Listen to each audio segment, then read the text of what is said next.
Hello, everyone. Welcome to this edition of Gas South District's That's the Ticket, the ultimate podcast exploring all things Gas South District and a source for insights to events on campus and discussions on the wider entertainment and tourism industry. Please welcome the host of our show, Stan Hall, CEO of Gas South District and Explore Gwinnett. Hello, everyone, and welcome to this episode of Gas South District That's the Ticket podcast. We appreciate you taking some time to be with us this afternoon. Our guest today is Logan Serrano, Interim CEO and President of Leadership Gwinnett. We are so excited to learn about how programs offered by Leadership Gwinnett help to shape participants with unique opportunities to develop their leadership skills. And Logan, welcome to the show. Thank you for being with us today to talk about the impact that Leadership Gwinnett has on our community. Thank you for having me. I appreciate the partnership. Absolutely. Logan, let's start off by this. Tell us what led you to become involved with Leadership Gwinnett, and what has been the most rewarding aspect of your role? Absolutely. It was circa 2016. I was attending a holiday party where I actually ran into Denise Brenson, if you know her, the Assistant City Manager of Suwanee, and Mayor Jimmy Burnett was in attendance as well. I was kind of freshly out of college, Georgia Southern, and trying to just figure out what career path I was wanting to take. And they knew Leadership Gwinnett was hiring for a role. And so they got me connected, and fast forward a few months, I was interviewing and got the job as Marketing and Communications Coordinator. I started the day after that horrible Falcon Super Bowl loss that year. We all remember that. Yes, to the Patriots. So that's will always be ingrained in my memory. But for the rewarding aspect of the role, I think that it has truly been the people that I've met along the way, and learning still all the people that have had their touch on Leadership Gwinnett and vice versa. Like even my husband's dad went through Leadership Gwinnett back in the day, which is really funny. And then also just the deepening of my connections to the community. I was not born here, but pretty much raised up in Gwinnett County. Met my husband at North Gwinnett High School, and then we bought a house in Sugar Hill, raising our almost 4-year-old up there and hoping to send him through GCPS school. So just really the connections to the people in the community that it's offered me. Well, obviously the role of Leadership Gwinnett is to teach people to be better leaders in whatever aspect that may involve. Absolutely. So let's reverse the role a little bit with you. How has your leadership style evolved through your experiences with Leadership Gwinnett? And also tell me, who has been a significant mentor in that journey? Well, it has definitely evolved for me. When I first started out with Leadership Gwinnett, I didn't know what I didn't know. I was fresh out of college, and I kind of like to call myself a sponge back in the beginning, just trying to learn everything I could, absorb everything that I could at the time. I often had people come up to me and they would be like, "Oh, Logan, you're so quiet, so sweet." Was that true? It was. I would say I just was trying to learn as much as I could and try to build the brand of Leadership Gwinnett, of this legacy program that had been around since 1985, and just put my head down and do as much as I could. So began fostering a lot of relationships, getting connected in the community. And fast forward to only like a couple of years ago, with some staff transitions and challenges that we faced, I stepped into this interim president and CEO role, which was kind of like a baptism by fire, fast and furious path to leadership. I've seen it, so I agree with you. Yes. And I came to heavily rely on those relationships that I had forged and kind of cultivated through the years. And just when it all went down, a lot of people reached out to me, which was so great. I mean, you were one of them, and you've just constantly been there. But I'm just so grateful to those people that have reached out to me and the support of the community. But I think about Kim Hartsock, if you know her, with Warren Averett, and she's on our board. She was one that reached out to me specifically and said, "Hey, Logan, you're coming to my house, buying you lunch. Like, we're going to strategic plan. We're going to figure this out." And that was such a pivotal moment for me, of this powerhouse woman reaching out to me and inviting me into her home and saying, "You've got this. Like, you can do this. This is going to be your make or break kind of situation." And we got it all out on paper, got a plan in place. And I just remember that being so impactful to me. And then I want to do a shout out for Lisa Zakin, my boss and role model. She's just been such a role model for me, as I've said, and I owe a lot of who I am today to Lisa, and she's just been such a great person. Well, if you think about just the two people you've named, Kim and Lisa, I've been around here a lot longer than you have. Those are two of the strongest leaders that I know even today. So for you to be able to brush up against those and take whatever you can, That's a tremendous asset for you. Absolutely. And that's one of the things I'm so grateful for about Leadership Gwinnett is just me being surrounded by all these amazing people. Absolutely. Yeah. So, Logan, what advice would you give to those emerging leaders, if you will, and how do even you stay motivated, inspired in your work with the Gwinnett community? Absolutely. I think going back and giving some advice to some emerging leaders, embrace challenges as opportunities. I think that I could have said, you know what, I'm not cut out for this. Like, I didn't sign up for this with everything that happened. But I would encourage people to embrace those as opportunities. And that's what I tried to do, and realize that a lot of people don't get these kind of opportunities to really kind of step up and prove yourself, or so to say, and to show up authentically and curiously. I think if we tell ourselves, oh, I'm done learning, or I don't need, or not being open to that, I think you're missing out on a lot to learn and to be innovative with. I also would recommend finding a coach or a mentor. You know, I've had a lot of people like that in my life. I think about Elisa Toney, with the Senior Director of Development at PCOM. She was one back in the day that I reached out to and just invited to coffee. I thought she was so cool, and I just wanted to get to know her. And she's turned almost into like an advocate for me. And I got to go through last year with her as my board chair, which was just so amazing. She is amazing. She is. I love me some Elisa. And what keeps me inspired in my work, again, I'm going to keep going back to the people. I mean, whenever I'm feeling down or feeling like I can't accomplish something, or I'm not cut out for this, I've got people that I can call and lean on that can pour into me and encourage me. There's people that I can solicit real feedback from, and they'll shoot me straight every time. So it's the people for me. Absolutely, it is. So we're talking as if everybody listening to this podcast knows what Leadership Gwinnett does. Right. You and I are very familiar with it. But Right. So how would you describe the mission and vision of Leadership Gwinnett to those people who may not be as familiar as you and I? Well, our mission has been the same for the most part since 1985, with a minor wordsmithing, but it's to educate, equip, and engage diverse leaders and ultimately inspire civic involvement. So we do that through programming. So we have our 3 major programs. We've got the signature 9-month Leadership Gwinnett program. We've got Glance Gwinnett, which is the 2.5-day version, which started about 10 years ago. And then we have a very robust alumni network. So it's continuing education and social events for our program graduates. So I think Gwinnett County is unique in a sense that we are now just hitting like 1 million people. We're very diverse, if not the most diverse county in the Southeast. And I think we're in a unique space that if we're not careful, people can kind of get stuck in their silos, in their siloed communities, especially with all this technology we have today.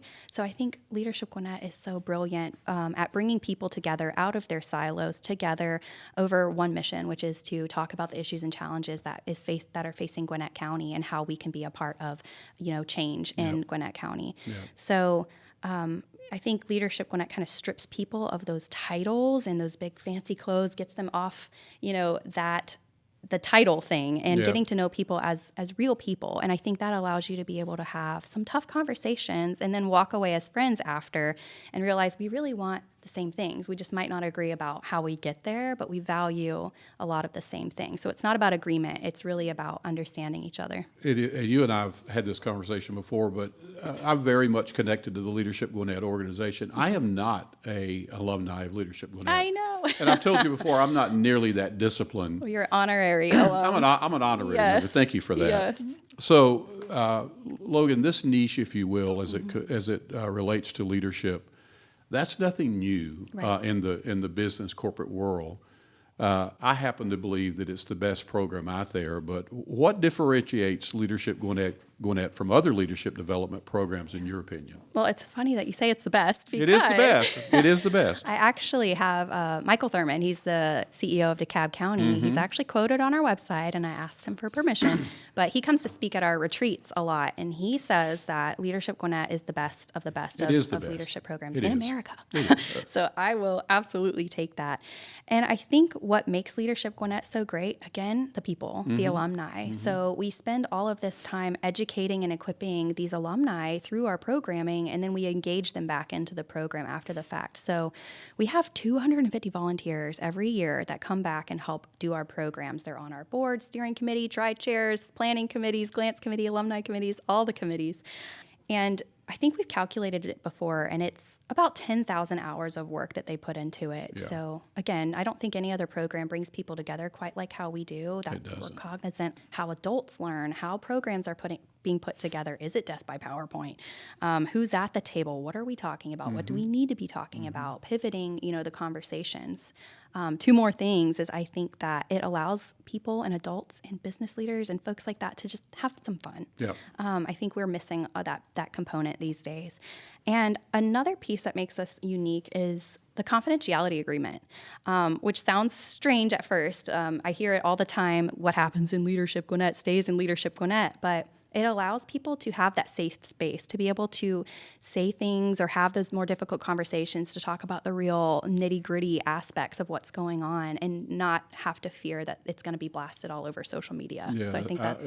I'm sure that's true. And I would, those people listening today, I would challenge them, if they go back, Gwinnett's recipe for success has always been based on great leadership. Absolutely. So I would challenge anybody listening today, if you go back and look at the leaders we've had for really the past 30 years or so, almost to each and every one of them went through Leadership Gwinnett. Absolutely. I mean, and you think about Charlotte Nash, First class. Wayne Hill, and Nick Messino, the president of our chamber. Chairwoman, the Nicole chairwoman, Hendrickson. Nicole Love Hendrickson, on and on and on and on are all alumni of Leadership Gwinnett, which says to me, yes, it is the best. So It is. Congratulations on that. Thank you. Logan, what are some of the common misconceptions about Leadership Gwinnett, and how would you clarify them if there are any? I think that the biggest misconception that I hear about Leadership Gwinnett is that it's only for certain type of people or a certain type of individual, like business leaders or those folks that are in traditional leadership roles. And I think in reality, we want people from all different industries and backgrounds and walks of life with the goal of creating classes that are very representative of the full diversity of Gwinnett County. So I'm talking, age, ethnicity, profession, gender, because we want our classes to look like Gwinnett County and the people that we serve. So I hear a lot of the times when people get up and give their graduation speeches at Leadership Gwinnett, like, oh, in the beginning, I felt like I didn't belong. I was in this group of all these leaders. And it's so cool at the end to help them or to see them realize that, it's their perspective that's truly valuable. And Leadership Gwinnett isn't so much about the titles as the impact that you're having in the community. So that's a common misconception that I would love to just kick to the curb. So I've had the pleasure for many years now on the first real date of the entire group when they get together. To welcome that group. Yes. And if you look around the room, it always has that deer in the headlights look from the people sitting in there at orientation. like, what what have I gotten into? Absolutely. And they go from what have I gotten into to the very end is look what I've done. Yes. So that's just such a tremendous metamorphosis of the whole leadership world, if you will. I love that. And I think that speaks volumes. Yeah. Is there an example you can share of the program's impact as far as participants or alumni? Yes, and I love the opportunity to share about this one program. There's a lot of little things that I could share, but this one I think is just so impactful. I think back to a handful of years ago, there were two alums sitting in their Justice Day, which is one of the learning days where we take you to the jail and the court system and all of that. It was a lawyer and a nonprofit leader, and they were hearing from the sheriff at the time about the recidivism rates, about people who leave jail and end up, because of various circumstances, kind of falling back into the jail system. And so they got in their study group session, and they were like, what can we do about this? We've got to be able to fix this. And so they got together with the sheriff and pulled together their resources and created a program called GRIP, which is Gwinnett Reentry Intervention I'm familiar Program. with it. Yeah, and it started because of the connections. Wow, and I did not know that. Yes, so we will take the credit You for that. should. You should. But it ended up reducing the recidivism rate in Gwinnett County by over 60%, which I think is pretty cool, by connecting people exiting the jail system to whatever they need to get reintegrated into society. So transportation, housing, careers or jobs that would hire them and things like that. So just lots of little That's a great stories example. like that. Yeah. You mentioned earlier in your comments, speaking of our county's diversity, and that hasn't always been the case in Right. Gwinnett County, but it certainly is something now that we all embrace. Yeah. But if you think about that change, that's a very big change from what we've seen. Absolutely. And thinking about that, how does Leadership Gwinnett stay relevant and adapt to the county's evolving needs that we're seeing now from going from where we weren't to where we are, as you said, one of the most diverse counties in the Southeast? How do you keep up with the relevancy of that? Absolutely. We are constantly adapting and evolving. I think if anyone's been through one of our programs, they can corroborate the story, but we ask for your evaluations before you leave the door. So we're constantly looking at how can we be better, how can we improve. No program day is ever the same. We're always looking back at what's currently happening, what's going on, what are the objectives, are they still relevant? And then I want to go back to the volunteers again, those 250 people that we plug back into the organization. We have a 4-page organizational chart. We have a stellar board that's super involved, and they set the priorities of the organization and advise us on the directions to take. We have a very dedicated steering committee that's constantly revising those objectives and looking at those evaluations, making sure there's no overlap. Are we talking about the most important topics? So I think it's so cool that we can educate and equip these alums and bring them back into it to engage them in the program. And we're very fortunate to be able to have the diversity of thought and experience and the breadth of knowledge that's at the table when we plan our programming. Another thing that we do is we're a part of a group called the Association of Leadership Programs, ALP. And it's a conference that we do every year that we go to with them. And then it's all these other connections and meetings that we have throughout the year where we kind of benchmark ourselves off of other leadership programs that are kind of doing the same thing, but in other areas. And it's just really cool to stay abreast of like the best practices and what are they doing, what's working for them, what's not, how do they do their retreats and things of that nature, and just keeping those connections open. I'm actually talking with Leadership Atlanta tomorrow just to see what they're up to and what they're doing. So that's how we stay relevant. Maybe you can teach them a few things. We've taught a few classes at the conferences, which is funny you say that. So, Logan, what role does, you keep talking about the powerhouse alumni you have, but what role does networking play in the program, and how does it benefit the participants? So it's funny. I don't typically use the term networking, especially when I'm doing a lot of marketing for Leadership Gwinnett, because to me it's so much more than networking. It's about building relationships that far outlast what your typical like networking event might do. Yeah. So I mentioned before about, I think I did, the retreats that we do and how it's so good at stripping people of those titles, getting them off base, and let's like get to know each other on a personal level. And then we can dive into the more difficult stuff like the content, those learning days where we talk about the good, bad, the ugly. And then we can debrief and get into those study group sessions where we have those more intimate conversations. And I think that's where the real kind of work happens. And so to me, it's so much more than just networking. It's not one of those events where, hi, I'm Logan and here's the elevator pitch. It's I'm Logan and you know me as a real person and you can call me anytime. So it's to me it's a little bit different. I mean, it's still very important, but we're so much more than networking. You've heard me give that pitch, haven't you? Probably, yeah. Maybe you. You kind of sometimes have to start there. Like, here's Logan, here's what I do, but we're more than that. So, Logan, what are the goals? We've talked a little bit about the history of Leadership Gwinnett and what a dynamic history it is, but what's some of the goals for the future of Leadership Gwinnett and its continuing impact, I should say, on our county? Well, my goals that I have for the organization are to just continue to grow Leadership Gwinnett's impact and our reach. And again, as I've mentioned before, to continue reflecting the beautiful diversity of Gwinnett County. So whether that looks like improving and expanding our current programs or potentially even offering new programs. It's been a dream of mine to create a Spanish-speaking program, which is in the works, which I'm very excited about, and our team is too. Wow. And potentially like even a program for people who are interested in running for public office, like servant leadership and what that looks like.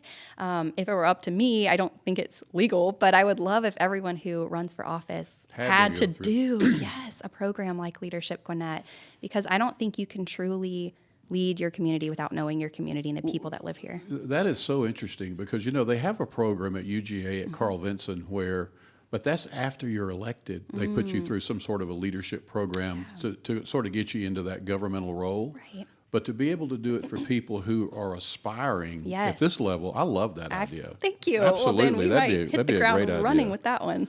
So, we talked a little bit about some of the famous, I'll use that term, alumni that have been through your program. Yes. But how do you think, I know what my opinion is, but how do you think Leadership Gwinnett shaped the leadership landscape in this county? Well, we actually, Stan, had Deloitte come out a couple years ago, 2018, 2019, to do a study to help us kind of quantify what that impact looked like. And they interviewed a lot of our alums and a lot of surrounding organizations in the community and even other states of leadership programs just to get a better understanding of the impact we were making. And I brought a couple of stats, and I'm just going to share just four because I think it's really cool, and it actually gives some numbers to what we do. After surveying our alumni, they found that 100% of them are more knowledgeable about issues unique to Gwinnett County, obviously. 98% of them now consider themselves to be effective leaders. 90% of them are better connected to Gwinnett's decision makers. And then over 70% of our alumni serve on boards and committees within our community. So I think it's safe to say that we are impacting the people that go through our programs, but they're also turning around and impacting the community. As you mentioned before about the people that you know, like Charlotte Nash and these folks the famous folks in Gwinnett. I mean, I think every corner of Gwinnett that you look in, it has the fingerprint of a Leadership Gwinnett alum. I mean, you look at judges, senators, representatives, nonprofit leaders, the business community, the chamber, ARC, No doubt. mayors, city council members, all across Gwinnett and County. The corporate world. And the corporate world, Yeah. absolutely. Yeah. There's people that have been through Leadership Gwinnett. You know, you mentioned Nicole Hendrickson, our wonderful chairwoman, past and current school attendants as well. Beauty Baldwin was a part of, this founding steering committee, Alvin Wilbanks. One of the most fabulous women I've ever met in my life. She's incredible. It's such a pleasure to get to hear her speak when she comes fabulous. to speak. So we have actually trademarked the term Gwinnett Glue, which is kind of a great way of describing what Leadership Gwinnett does. And it's truly because Leadership Gwinnett is that substance that bonds and binds the community together and can really smooth out those rough surfaces and then even potentially mend things that are broken. And I think that's kind of a great way of describing what it is that we do. I love that. Yeah, So since I'm not a graduate, I can at least be the shoe to the glue and have some attachment. Yes. See there what we did? The glue. Yes. So, Logan, let's talk about two things as we wrap up here. Number one, for those people who have an interest in joining this elite group of leaders, eventually becoming an alumni, how do they get involved? And then secondly, how can just community members and business leaders support all the things that Leadership Gwinnett is doing? Yes, absolutely. So kind of a two-part question there. Get involved first and foremost, but how you get involved, put your people through our programs, do one of our programs, find the time to do it. I think when you can invest in yourself or even your employees, it's going to come back on you twofold. You're going to get stronger leaders within your organizations, but you're going to be getting a stronger community because of what you're investing in. And then, of course, we would never turn down sponsorships and partnerships. And so grateful to Gas South District for the sponsor or the partnership that we have with y'all. Absolutely. Even just allowing the use of the space here to show off what great stuff that you have. And I mean, that's super awesome for us. So Leadership Gwinnett applications open in January. So for the class of 2026, be on the lookout. And you have to be nominated, right? Or? Well, you can even nominate yourself. Okay. So that's I'll just keep that in mind. Yes. You can. Self-nominations are accepted, but it does help. So nominate year-round online, absolutely. And just try out one of the programs. Drink a little bit of the Kool-Aid. You'll be glad you did. I completely believe that. Well, we are looking forward to seeing what more leadership can do on top of what they've been doing here for a long, long time. And it really is, I can only express my appreciation to the job that you do, the job that Lisa has done for many years, but more importantly, the entire organization and everything that exemplifies. Thank you for that so much. Thank you. Absolutely. I appreciate that. So, Logan, thank you again for joining us today. And we talked a little bit about people that might be looking for information about the multitude of programs available. What is the best place to visit again? Just the website or whatever that might be? I should have mentioned leadershipgwinnett.com, but please reach out to me. My actual cell number is on the website, so feel free to call me. Yes. I would love to get a cup of coffee with you and just talk through what Leadership Gwinnett looks like, what's the commitment for you, what's in it for you, and what that looks like, and even Glance Gwinnett, our other program as well. Well, thank you again. Yeah. We sure do appreciate your time today. Thank you. That's all the time we have today. Be sure to check out gassouthdistrict.com and follow us on Facebook, Instagram, LinkedIn, Twitter, and TikTok. You can find all episodes of Gas South District, That's the Ticket, wherever you listen to podcasts. Thanks again for joining us today. We'll return soon for another episode of That's the Ticket. Thank you and have a great, great day.